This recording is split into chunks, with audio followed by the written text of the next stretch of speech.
Nobody has meant more to the Colorado Rockies on the baseball diamond than Todd Helton. He holds most franchise records he is eligible for, some of them quite comfortably, and has more than earned the moniker Mr. Rocky. But you could argue, and I'm about to, that he ought to share that title with Vinny Castilla. Castilla played in 1,098 games for Colorado, fifth most for the club, and that is roughly where you will find him on average across most offensive statistics. He was a 3-time Silver Slugger and a 2-time All-Star during the Blake Street Bomber days, then returned at age 36 to lead the National League in RBI in 2004, even garnering some MVP votes, coming in 23rd.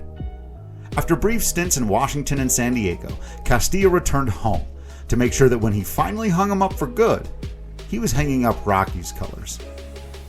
He played in 15 games at age 38 in 2006, and that marked the end of his career. But it was nowhere near the end of his impact on the team. Officially retiring on February 7, 2007, he immediately became an assistant to then general manager Dan O'Dowd, preceding the most successful season in franchise history. He has remained with the team ever since, becoming a staple in the clubhouse now on a near daily basis.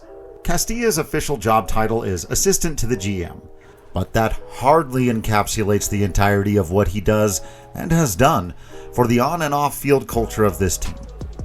A title that might better suffice? How about the ambassador? Bud Black seems to concur, telling me from January 1st to December 31st, Vinny will represent our organization very proudly.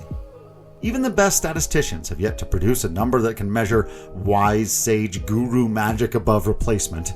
There is a school of thought that suggests anything that can't be measured on the field isn't really worth discussing. It's certainly hard to argue that having Castilla around has prevented the ball team from going through more than their fair share of struggles. But how much darker might the dark times have been without his smile? How much briefer the bright times without his guidance? We can't know for sure, but it would absolutely be a mistake to conclude that Castilla's value to the Rockies can be measured by statistics. Other players you might consider for the Rockies' Mount Rushmore include, of course, Todd Helton, Carlos Gonzalez, Troy Tulowitzki, Charlie Blackmon, and Nolan Arenado.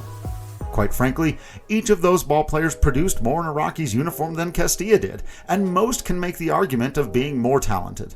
But none of them have even come close to giving as much to this team in their post-playing days as Castilla has. But Black says he's a great Rocky.